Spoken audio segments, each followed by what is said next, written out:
Hello everyone, আশা করি সকলে ভালো আছো। এই ক্লাসটা আমাদের শুরু হচ্ছে সার্কিট থিওরি সেকেন্ড ক্লাস। ঠিক আছে, সার্কিট থিওরি সেকেন্ড ক্লাসের শুরুর দিকে বেশ কিছুটা পোর্শন ইউটিউবে লাইভ থাকছে। তো আমাদের ডিসিএল এর যে ফাউন্ডেশন ক্লাস কোশ্চেন অ্যান্সারের যে ব্যাচটা একসাথে চালু হয়েছে, সেটার আজকে সেকেন্ড ক্লাস চলছে। ঠিক আছে, ফার্স্ট ক্লাসে আমরা ডিসকাশন করেছিলাম রিগার্ডিং ইন্ডাকশন এবং আমাদের বেসিক ইলেকট্রিক্যালের ভোল্টেজ কারেন্ট এই সমস্ত নিয়ে ডিসকাশন হয়েছিল। ঠিক আছে, তো আজকে তারপর থেকে আমরা শুরু করবো 1 নম্বর। 2 নম্বর হচ্ছে আমাদের অবজেক্টিভ কি থাকবে। আমাদের অবজেক্টিভ থাকবে হচ্ছে প্রথমে বেসিক জিনিসটাকে একবার ঝালিয়ে নেওয়া, বেসিক জিনিসটাকে একবার থিওরিটিক্যাল পয়েন্ট অফ ভিউ থেকে বুঝে নেওয়া, এবং তারপরে সেখান থেকে আমরা আমাদের কোশ্চেন অ্যান্সারের সেশনে চলে যাব। ঠিক আছে, তো আজকে থিওরিটিক্যাল ডিসকাশন হবে, কালকে এই সেম টপিকটার উপরই আমরা তোমার কোশ্চেন অ্যান্সার সেশন করবো। একটা ডিটেল ডিসকাশন হবে, ডিটেল কোশ্চেন অ্যান্সার সেশন থাকবে সার্কিট থিওরিতে। ঠিক আছে, চলো তাহলে শুরু করা যাক। কেউ ভিডিও অন করবে না প্রথম কথা, আর কেউ মাইক্রোফোন অন করবে না। যখন কোনো কোশ্চেন থাকবে তোমাকে দেখবে এখানে একটা হ্যান্ড রেজ করার অপশন আছে, সবাই হ্যান্ড রেজ করবে যার যার প্রশ্ন থাকবে। আমরা তারপর তোমাদেরকে বলবো যে তোমরা নাম নিলে তোমরা তখন সেই কোশ্চেনটা জিজ্ঞেস করবে। ঠিক আছে, চলো তাহলে শুরু করি। তো প্রথম দিন আমরা বেশ কিছু জিনিস পড়েছিলাম, ভোল্টেজ কারেন্ট, ঠিক আছে, ডিফারেন্ট লস, আরো অনেক কিছু আমরা আজকে শুরু করবো প্রথম থেকে। তো আজকে সার্কিট থিওরির সেকেন্ড ক্লাস। প্রথমত হচ্ছে আন্ডারস্ট্যান্ডিং রেজিস্ট্যান্স। রেজিস্ট্যান্সকে আমরা কিভাবে ডিফাইন করে থাকি, ধরো একটা ছোট্ট বেসিক ডেফিনিশন কেউ বলো, ফান্ডামেন্টাল বেসিক ডেফিনিশন কেউ, কেউ যে কোনো একজন একটা রেজিস্ট্যান্সের বেসিক ডেফিনিশন বলো, তাহলে শুরু করা যাক। দেখো এটা ইন্টারঅ্যাক্টিভ সেশন, এটা মানে আমি শুধু একা পড়াবো এরকম। হ্যাঁ হ্যাঁ, বলো বলো। হ্যাঁ বলো। The resistance is the property of a material which opposes the flow of current. হ্যাঁ ঠিক আছে, এটাই একটা খুব গুরুত্বপূর্ণ, খুব ভালো অ্যান্সার। ঠিক আছে, এটা একটা অ্যান্সার হয়ে গেল। তো এইবার আমরা রেজিস্ট্যান্সকে আমাদের যে ক্লাস আছে সেখানে 3টে পয়েন্ট অফ ভিউ থেকে পড়বো। ঠিক আছে, রেজিস্ট্যান্সকে বোঝবার জন্য আমরা 3টে পয়েন্ট অফ ভিউ ইউজ করবো। একটাকে বলবো আমি dimensional point of view, dimensional point of view. ঠিক আছে, পয়েন্ট অফ ভিউ। একটা হচ্ছে energy point of view, energy point of view, energy point of view. ঠিক আছে, আর একটা হচ্ছে circuit point of view, circuit point of view. ঠিক আছে, এই বিভিন্ন ভাবে আমরা রেজিস্ট্যান্সকে বুঝবো। খুব সহজভাবে বলতে গেলে সার্কিট পয়েন্ট অফ ভিউ মানে কি? সার্কিট পয়েন্ট অফ ভিউ মানে হচ্ছে যে কোনো সার্কিটে আমরা যে ওহমস লটা অ্যাপ্লাই করি, I প্রপোর্শনাল টু V, মানে V equal to I into R। এইটাই হচ্ছে সার্কিট থিওরির রেজিস্ট্যান্সকে from circuit point of view বোঝার একটা উপায়, যেখানে R এর ভ্যালুটা আমি কি করে ডিটারমাইন করছি? The value of resistance is coming out to be V by I। It is a simple representation. Dimensional point of view মানে কি? রেজিস্ট্যান্স ডিপেন্ড করে আমরা জানি রো এল বাই এ এর উপর, তাই না? তাহলে রেজিস্ট্যান্স ইজ এ প্রপার্টি, ও যেরকম বললো, যেটা লেন্থ এবং এরিয়া অফ ক্রস সেকশনের উপর ডিপেন্ড করে। তো এইটাকে আমরা বলি ডাইমেনশনাল পয়েন্ট অফ ভিউ দিয়ে ডেসক্রিপশন। থার্ড যে ডেসক্রিপশনটা করা হয়, that is called as energy point of view. সেটা হচ্ছে আমাদের যে কোনো সার্কিটে পাওয়ার লকে যখন আমরা অ্যাসোসিয়েট করি, পাওয়ার লসকে যখন আমরা অ্যাসোসিয়েট করি, কেউ বলতে পারবে পাওয়ার লস ধর আমি বার করলাম, সেই ফর্মুলাটা মনে আছে? পাওয়ার লস কি করে বার করে? H equal to I square R into T. আচ্ছা, এখানে এই আইটা কি value? RMS value, instantaneous value, কি ভ্যালু বলে এটাকে? RMS value. RMS value. This I is nothing but I RMS. তার মানে এখানে আরএমএস ভ্যালু হঠাৎ করে কেন বললো? কেউ বলতে পারবে হঠাৎ করে আরএমএস ভ্যালু কেন বললো, ইনস্ট্যান্টেনিয়াস কেন নয়? পয়েন্ট অফ ভিউ থেকে বলছো তো, তো আরএমএস ভ্যালু। হ্যাঁ, ওই হিট লস যখন কোনো সার্কিটে অ্যাসোসিয়েট হয়ে থাকবে, ঠিক আছে, হিট লসের পয়েন্ট অফ ভিউ থেকে বললে তখন আমরা এইভাবে এটাকে লিখতে পারি। তাহলে এখান থেকেও দেখো রেজিস্ট্যান্সের একটা অবজারভেশন আমরা এরকম ভাবে লিখতে পারি, H by I square into T. ঠিক আছে, তো এইটা হয়ে গেল 3 নম্বর ভিউ পয়েন্ট থেকে আমরা এস্টাবলিশ করতে পারলাম। ঠিক সেম ভাবে ইন্ডাকটেন্সকেও আমরা রিপ্রেজেন্ট করব from circuit, dimensional and energy point of view. ঠিক সেম ভাবে ক্যাপাসিটরকেও তিনটে ভাগে ভাগ করে আমরা দেখবো, তিনটে ফর্মে তাকে রিপ্রেজেন্ট করার চেষ্টা করবো।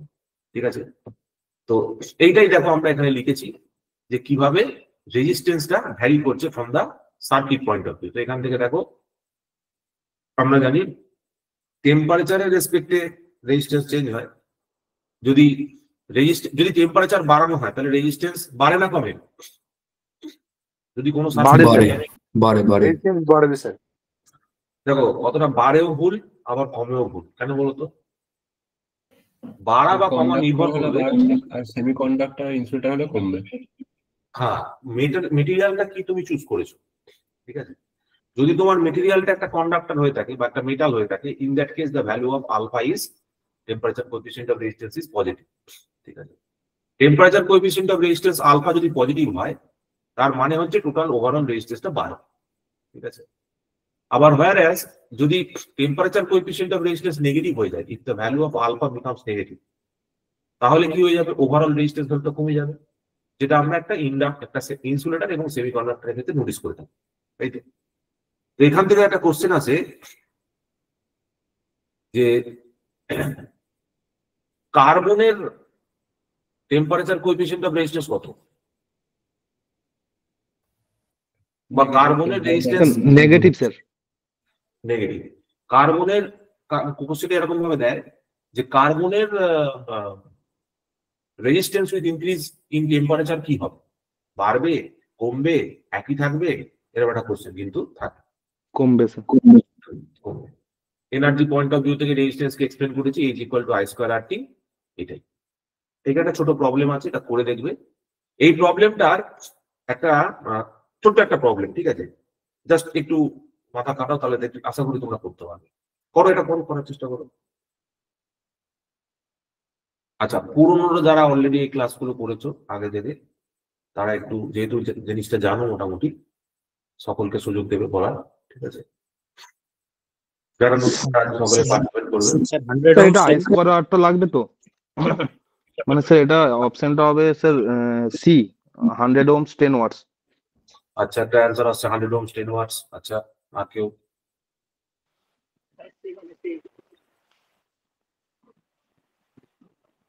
কোশ্চেনটা কি পড়েছে একবার ভালো করে পড়ি, ঠিক আছে, তাড়াহুড়ো না করে। সবসময় আমরা কোশ্চেনটাকে ভালো করে পড়বো। কি বলছে দেখো, বলছে একটা 100 ohms রেজিস্টার আছে, বুঝতে পারলাম, is needed in an electric circuit to carry a current of 0.3 amperes. Very good. একটা ইলেকট্রিক সার্কিটে 0.3 অ্যাম্পিয়ার কারেন্ট ক্যারি করতে পারবে, এটা একটা রেজিস্ট্যান্স লাগাতে হবে। বলছে the following registers R available in the stock. আমার কাছে স্টকে এই রেজিস্ট্যান্স গুলো আছে। এক নম্বর বলছে 100 ohms for 5 watts, 100 ohms for 200 watts, 100 ohms for 300 watts. ঠিক আছে, তাহলে এর মধ্যে আমি কোনটা নেবো? তাহলে এটা বার করবো কি করে? হিট লসটা আমার ক্যালকুলেট করতে হবে। H equal to I square RT। ঠিক আছে, এবার টিটাকে যদি আমি ইউনিটি ধরে নিই, তাহলে I স্কয়ার মানে কত? 0.3 তার হোল স্কয়ার ইন্টু আর, তাই তো? তার মানে এটা হয়ে যাচ্ছে কত? 0.3 ইন্টু 0.3 ইন্টু 100। এটাকে যদি আমি ইউনিট টাইম ধরে নিই, তাহলে এটা হয়ে যাচ্ছে 9 ওয়াটের কাছাকাছি। তাহলে আমাকে এমন একটা রেজিস্ট্যান্স চুজ করতে হবে যে রেজিস্ট্যান্সটা মিনিমাম 9 ওয়াট পাওয়ার লস সহ্য করতে পারবে। কারণ যদি আমি 0.3 অ্যাম্পিয়ার কারেন্ট পাঠাই রেজিস্ট্যান্সটার মধ্যে দিয়ে ইউনিট টাইমে, তাহলে তার মধ্যে ম্যাক্সিমাম 9 ওয়াট পর্যন্ত পাওয়ার লস হবে। তাহলে আমাকে এমন একটা রেজিস্ট্যান্স সিলেক্ট করতে হলো যে রেজিস্ট্যান্সটা সেই 9 ওয়াটটাকে সহ্য করতে পারে। তাহলে এখানে যতগুলো অপশন আছে তার মধ্যে অপশন সিটা কারেক্ট, তাই তো?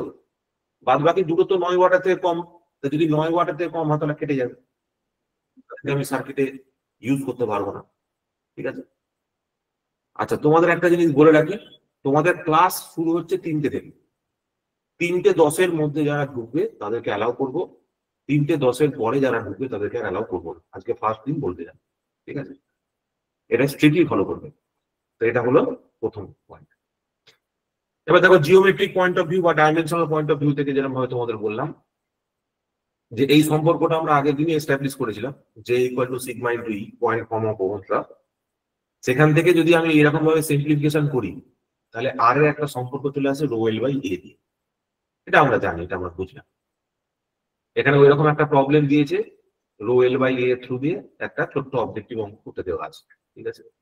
এটা তোমরা করে দিই, পারবে, সহজ অঙ্ক। এখানে আরো একটা অঙ্ক আছে সেম। তাহলে এটা হয়ে গেল প্রথম, আমরা রেজিস্ট্যান্সের একটা ফান্ডামেন্টাল আইডিয়া নিলাম। এবার চলে আসছি ইন্ডাকটেন্সকে সম্বন্ধে বুঝতে, ঠিক আছে? তাহলে ইন্ডাকটেন্সকে যদি আমি বুঝতে চাই, তাহলে এর ক্ষেত্রেও ঠিক সেম তিনটে অ্যাপ্রোচ হবে। প্রথমে তো যদি আমি সার্কিট অ্যাপ্রোচ বলি, তাহলে সার্কিট ডায়াগ্রামে কোনো একটা সার্কিট যদি একটা ইন্ডাক্টর লাগানো থাকে, তাকে আমরা কি করে লিখতে পারি? How do we represent a inductor? যদি আমি বলি সার্কিট পয়েন্ট অফ ভিউ, কয়েলের মাধ্যমে, কয়েলের মাধ্যমে, তাই তো? সার্কিট পয়েন্ট অফ ভিউ থেকে যদি আমি বলি, তাহলে কি হবে ব্যাপারটা? দেখো, L is equal to N phi by I, এরকম ভাবে লিখি না? অথবা সাই বাই আই, এরকম ভাবে লিখি না? What is psi? Psi is my flux linkage, N হচ্ছে নাম্বার অফ টার্নস, এফ হচ্ছে কি তোমার ফ্লাক্স, তাই তো? আই হচ্ছে কি কারেন্ট। তাহলে এটা একটা উপায় একটা সার্কিটে আমি the amount of inductance calculate করার জন্য। So this is circuit point of view থেকে we can explain. Similarly, যদি geometrical point of view থেকে বুঝতে হয়, geometrical অথবা dimensional point of view থেকে বুঝতে হয়, তাহলে আমরা কি লিখতে পারি? দেখো, R equal to লিখি হচ্ছে রো এল বাই এ, তাই না? R equal to লিখি হচ্ছে রো এল বাই এ। এখানে মনে রাখবে L is equal to আমরা কি লিখবো? 1 by mu into L by A, ঠিক আছে? ওখানে যেটা রো ছিল, এখানে সেটা রিপ্লেস করবো কাকে দিয়ে?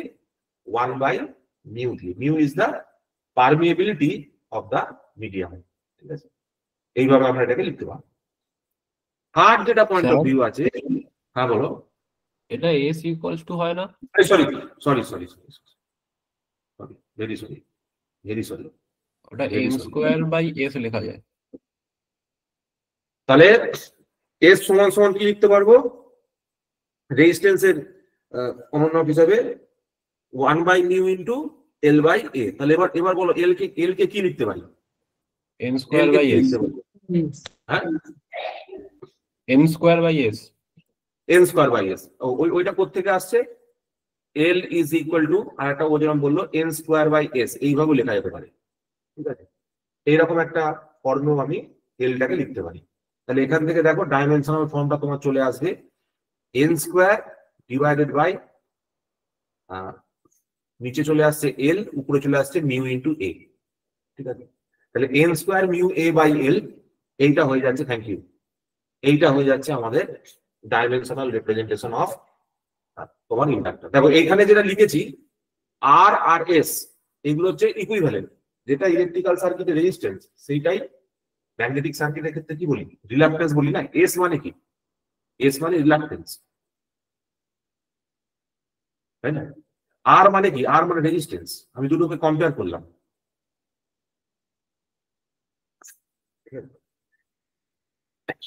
এইবার দেখো 3 নম্বর, এনার্জি পয়েন্ট অফ ভিউ থেকে যদি দেখি, এনার্জি পয়েন্ট অফ ভিউ থেকে যদি দেখি, এনার্জি পয়েন্ট অফ ভিউ থেকে তুমি দেখো inductance L is equal to, আমরা কি লিখতে পারি? এনার্জির ক্ষেত্রে energy is equal to meter half L I square, এটা আমরা বার করেছি, ঠিক আছে? এবার এটা কি করে বেরোয় তোমরা বার করতে পারবে নিশ্চয়ই। দেখো, কোন একটা ইন্ডাক্টর অ্যাক্রসে ভোল্টেজকে আমরা কিভাবে দেখাই? ধরো এর মধ্যে অ্যাক্রসে ভোল্টেজ ভি আছে, ধরো এর মধ্যে দিয়ে কারেন্ট যাচ্ছে আই, তাহলে এর ইন্ডাকটেন্স যদি এল হয়ে থাকে, তাহলে আমরা এনার্জিকে কি দিয়ে দেখাই? এই সরি, ভোল্টেজকে কি দিয়ে দেখাই? ধরো এটা ভিএল লিখছি, ভিএল কে কি দিয়ে দেখাবো?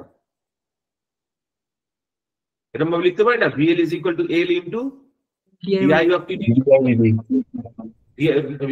DI dt. তাহলে এই ক্ষেত্রে যদি আমাকে পাওয়ার বার করতে হয়, পাওয়ার কত হবে? ভিএল ইনটু আই হবে। তার মানে L into dI dt into I হলো, ঠিক আছে? এবার তুমি যদি এনার্জি বার করতে চাও, তাহলে পাওয়ারকে ইন্টিগ্রেট করলে এনার্জি পাওয়া যায়, ইন্টিগ্রেশন পিডিটি করো, তাহলে ইন্টিগ্রেশন এল আই ডিআই, এটা করলে তোমার চলে আসবে গিয়ে পাওয়ারটা। তাহলে এখানে এটা চলে আসছে এনার্জি, এই টোটালটা চলে আসছে আমার কাছে এনার্জি, আর ডান দিকের টার্মটা চলে আসছে L into I square divided by 2। তাহলে এখান থেকে আমরা হাফ এল আই স্কোয়ার ফর্মুলাটা পেয়ে গেলাম এনার্জি। তাহলে এখান থেকেও তুমি দেখো এল সমান সমান কি লিখতে পারবে, 2E আপন আই স্কোয়ার। সেটাকেও অনেক সময় বলা হয় এনার্জির ভিউ পয়েন্ট থেকে ইন্ডাকটেন্স। ঠিক আছে, আচ্ছা স্যার কাইন্ডলি একবার রিপিট করে দিবেন স্যার কাইন্ডলি। ইম্পসিবল, ইম্পসিবল ভাই। তুমি কোনটা জানতে চাইছো বলো, কোন বিষয়টা? পুরোটা রিপিট করা যাবে না। তুমি কোন বিষয়টা জানতে চাইছো বলো, পার্টিকুলার একটা জিনিস বলো যে তুমি কোনটা বুঝতে পারো না। স্যার ইন্টিগ্রেশন দিয়ে করেছেন না, ওইটা বুঝলাম না স্যার। ইন্টিগ্রেশনটা কি করছি দেখো, হ্যাঁ দেখো ইন্টিগ্রেশনটা বলতে পারি। এই দেখো এই ডিটিটা এদিকে নিয়ে গেলাম, তার মানে এদিকে কি লিখলাম, P dt is equal to L into I into dI. এবার দুদিকে ইন্টিগ্রেট করেছি আমি, এখানে বুকে হয়তো ভুল বলেছি। Integration P dt equal to integration LI dI, দেখো এখানে তাই লিখেছি। আর এই ইন্টিগ্রেশন পিডিটিকেই আমরা বলে থাকি ই হিসাবে, বুঝতে পারলে? এই ইন্টিগ্রেশন পিডিটিকেই আমরা বলে থাকি ই হিসাবে। তো সেটা এটা আমার ইন্টিগ্রেশনটা না জানলেও চলবে, আমার এই আউটকামটা জানলেই হবে। আপাতত আমাদের আউটকামটা জানলেই হবে। ঠিক আছে, আমরা এইটাতে ফোকাস করব। ইন্ডাকটেন্সকে আরো ভালোভাবে আন্ডারস্ট্যান্ড করার সব থেকে সহজ উপায় হচ্ছে, একটা ইলেকট্রিক সার্কিটের বেসিক রিপ্রেজেন্টেশন কি হয় বলো, V is equal to I into R, তাই তো? ঠিক যেমন একটা ম্যাগনেটিক সার্কিটের কথা যদি ভাবি, তাহলে এর ইকুইভ্যালেন্ট রিপ্রেজেন্টেশন আমরা কি লিখতে পারি, এমএমএফ ইজ ইকুয়াল টু, বলো বাচ্চা বলো, ফ্লাক্স ইন্টু রিলাক্টেন্স। লিখতে পারি কি পারি না বলো? এমএমএফ মানে কি, N into I, number of turns into current, that is equal to phi into S. ঠিক আছে, এইবার দেখো, এইবার ভালো করে দেখবে আমি কি করছি। তুমি যদি এখানে এই যে এইখানে যে আমি ইন্ডাক্টরের যে ফর্মুলাটা লিখেছি এন ফাই বাই আই লিখেছি, তুমি যদি এন এর ভ্যালু বসিয়ে দাও, ধরো আই এর ভ্যালু বসিয়ে দিলে, তাহলে কি হবে, এখান থেকে বেরোচ্ছে I is equal to pi S by N. তুমি এইখানটা বসাও, এইখানটা এইখানটা বসাও, তাহলে এল ইজ ইকুয়াল টু হয়ে যাচ্ছে N into phi divided by, কত হচ্ছে বলো, phi into S divided by N, হচ্ছে তো? তাহলে এটাকে আমরা কি লিখতে পারছি, এন স্কোয়ার বাই এস। তোমরা অনেক হয়তো বুঝতে পারলে না যে স্যার হঠাৎ করে এন স্কোয়ার বাই এসটা করতে লিখলো, এই যে N square by S.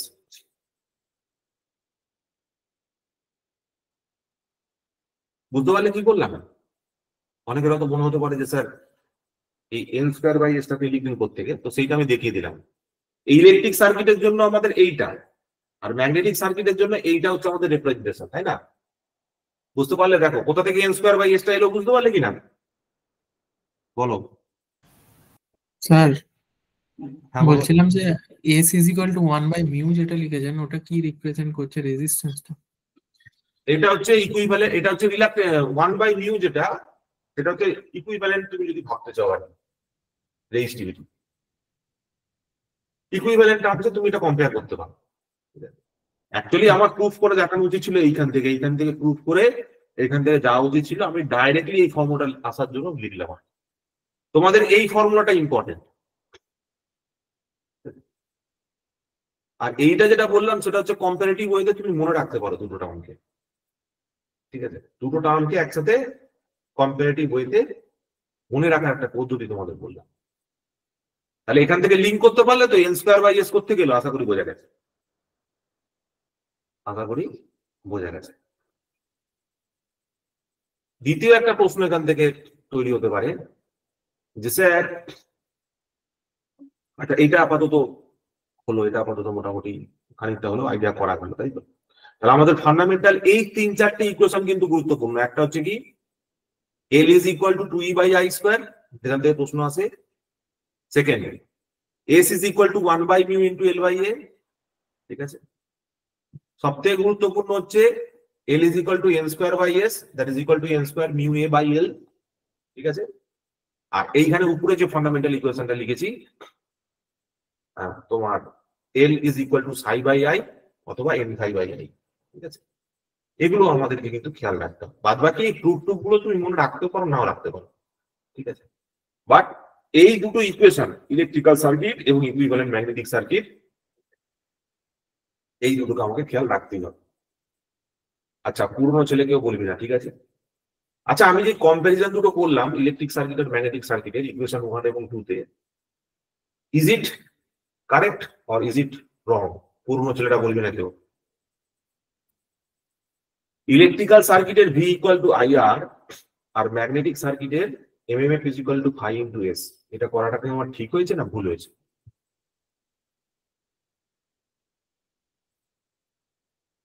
Sir magnetic circuit মানে ইলেকট্রিক সার্কিটে বলো। হচ্ছে না। এই দুটো সম্পর্ককে একসাথে কম্পেয়ার করাটা আমার ঠিক হয়েছে না ভুল হয়েছে? এটাকে কি আমি কম্পেয়ার করতে পারি? না স্যার। যদি না, আচ্ছা ওই যে ভাই বললো, যে বললো না স্যার, সে তুমি তোমার পক্ষে একটা যুক্তি দাও যে কেন নয়। Sir MMF equivalent to EMF. না না, ছেড়ে দাও, তোমার দ্বারা হচ্ছে না, তুমি ছেড়ে দাও, তুমি ওই লাইনে নেই, তুমি ওই লাইনে নেই, বলো। স্যার ইন্ডাকশনের ক্ষেত্রে তো V is equal to I আরই তো হয়।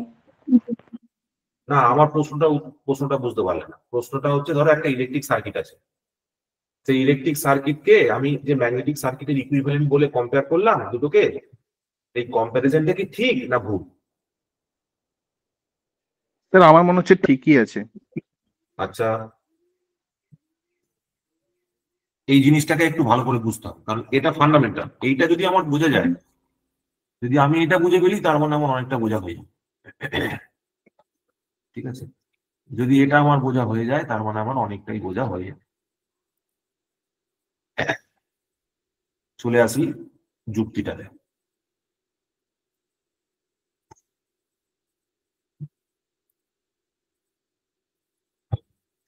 দেখো, আমরা যে একটা ইলেকট্রিক সার্কিট যদি কল্পনা করি, ইলেকট্রিক সার্কিট কল্পনা করার জন্য সবসময় আমাকে আগে একটা ইএমএফ ধরতে হয়, বা ভোল্টেজ যে কোনো একটা ধরতে হলো, সোর্স।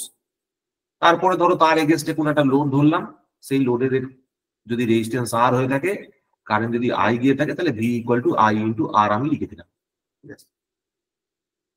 এটা তো আমি বুঝতে পারলাম।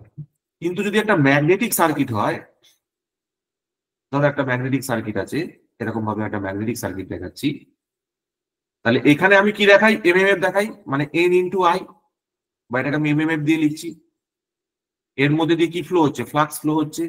আর এর কি আছে? এটা রিলাক্টেন্স বা এস আছে। তাহলে আমি কি লিখলাম? এমএমএফ ইজ ইকুয়াল টু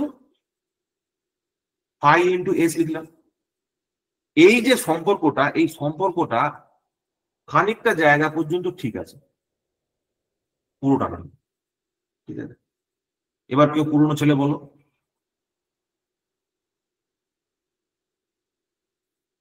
কেউ পুরনো ছেলে বলো যারা আগে থেকে ছিলে, আগে ক্লাস করেছো, যে এই সম্পর্কটা তৈরি করাটা ঠিক না ভুল, বা এদের মধ্যে সম্পর্কটা কি পুরোপুরি ঠিক না পুরোপুরি ভুল? স্যার সম্পর্কটা ঠিক up to saturation of magnetic circuit. Magnetic pole saturate হয়ে যাওয়ার পরে আর ঠিক নয়। হ্যাঁ, কথাটা একদম ঠিক। ধরো আমি একটা ভি ভার্সাস আই যদি প্লট করি, ভি কে কোন দিকে রাখবো? এক্স এ রাখবো তো? আই কে কোন দিকে রাখবো? ওয়াই তে রাখবো তো? ঠিক লিখলাম না ভুল লিখলাম বলবো? ধরো এইরকম একটা কার্ভ আমি পাই, তাই না? এবং এই কার্ভটা যত ভি বাড়ছে তত আই বাড়ছে। আবার যদি আমি এমএমএফ এর ক্ষেত্রে দেখি, ধরো এইদিকে আমি কি লিখেছি? ফর এক্সাম্পল এদিকে আমি লিখেছি ফ্লাক্স, ঠিক আছে, আর এদিকে আমি লিখেছি কি? এমএমএফ। তাহলে কি হবে সম্পর্কটা? নিশ্চয়ই জেনে থাকবে যে তোমরা নিশ্চয়ই বিএইচ কার্ভটা ফলো করেছো। বিএইচ কার্ভ এটাই তো হয়। ধরো একটা ম্যাগনেট নিলে, এবার এই ম্যাগনেটিক মেটেরিয়াল নিলে, নিয়ে তার উপর এরকম সাপ্লাই দিলে, ঠিক আছে। ধরো তুমি এখান থেকে কোন একটা কারেন্ট আই পাঠাচ্ছ কোন একটা সোর্সের থ্রু দিয়ে, ঠিক আছে। ধরো প্লাস মাইনাস কিছু একটা সোর্স দিয়েছো, ডিসি সোর্সে ধরে নাও। তাহলে এর ফলে কি হবে? এই কারেন্ট ফ্লো এর জন্য এই চারদিকে একটা ফ্লাক্স তৈরি হবে, হবে তো? বলো, ফ্লাক্স তৈরি হবে তো? এবার দেখা যাচ্ছে কি, তুমি যদি কারেন্টটা বাড়াও তাহলে ফ্লাক্সটাও বাড়বে, কিন্তু ফ্লাক্সটা বাড়তে বাড়তে একটা লিমিটেশন আছে, যার পর্যন্ত গিয়ে ফ্লাক্সটা তারপরে আর বাড়া কোনোভাবে পসিবল হবে না। তার কারণ হচ্ছে এই যে ম্যাগনেটিক মেটেরিয়ালটা তুমি চুজ করেছো, এই ম্যাগনেটিক মেটেরিয়ালটা একটা ফিক্সড ডাইমেনশন আছে। এই যে ডাইমেনশনটা রয়েছে, এই ডাইমেনশনটার মধ্যে দিয়ে একটা fixed amount of flux lines বেরোতে পারে, তার থেকে বেশি তো ফ্লাক্স লাইন্স বেরোবে না, that is a finite number, তাই না? তার মানে এই কার্ভটা তুমি যে ড্র করো, বিএইচ কার্ভ তুমি যেটা প্লট করো, এইদিকে তুমি বি রাখো আর এদিকে তুমি এইচ রাখো, তাই তো? তার মানে আমি এটা ভুল লিখেছি, তার মানে আমি এটা এক্স ওয়াই অ্যাক্সিসটা গন্ডগোল করে দিয়েছি। তাহলে ওইদিকে হবে ফাই আর এদিকে হবে আই, এদিকে হবে ফাই আর এদিকে হবে I. With increment in current, তুমি যদি কারেন্ট বাড়াও তাহলে কি হবে, আস্তে আস্তে আস্তে আস্তে ফ্লাক্সের পরিমাণও বাড়বে। ফ্লাক্স বাড়তে বাড়তে দেখো একটা রিজিয়ন আমি এরকম পাচ্ছি যেখানে আমি এর মধ্যে এই স্ট্রেট লাইন ক্যারেক্টারিস্টিক্সটা পাওয়া যাচ্ছে, মোটামুটি একটা স্ট্রেট লাইন ক্যারেক্টারিস্টিক্স পাওয়া যাচ্ছে। তার মানে কি, এই দুটো রিলেশনশিপ একটা সার্টেন রেঞ্জের জন্য কারেক্ট। এই দুটো রিলেশনশিপ যে লিনিয়ার রিলেশনশিপ এদের মধ্যে একটা রয়েছে, দেখো এটা যত আমি কারেন্ট বাড়াচ্ছি তত আমি ফ্লাক্স তত বেশি ফ্লাক্স পাচ্ছি, ঠিক আছে? ভোল্টেজ বাড়লে কারেন্ট বাড়ছে, তাহলে এই লিনিয়ার রিলেশনশিপটা কিন্তু খানিকটা জায়গা পর্যন্ত রয়েছে, অতক্ষণ পর্যন্ত আছে যতক্ষণ না পোলটা স্যাচুরেট না করছে, মানে এই পজিশনে এসে পোলটা স্যাচুরেট করে যাচ্ছে, এরপর সরি এই পজিশনে এসে মোটামুটি পোলটা স্যাচুরেট করে যাচ্ছে, এরপরে তুমি আর কোনোভাবে চেষ্টা করলেও ফ্লাক্স বাড়াতে পারবে না, ফ্লাক্সটা এখানে প্লেটোড হয়ে যাবে, ঠিক আছে, ফিক্সড হয়ে যাবে। যদি আমি ডিসি সাপ্লাইয়ের কথা ভাবি, এসি সাপ্লাই হলে এটা আবার পিছন দিকে ঘুরে আসবে। তার মানে কি, আপ টু স্যাচুরেশন রিজিয়ন পর্যন্ত this curve is linear, but তারপরে স্যাচুরেশন রিজিয়নের পরে কি হবে, this will become non linear. Non linear মানে কি, যত আই বাড়বে তত ফাই বাড়বে না।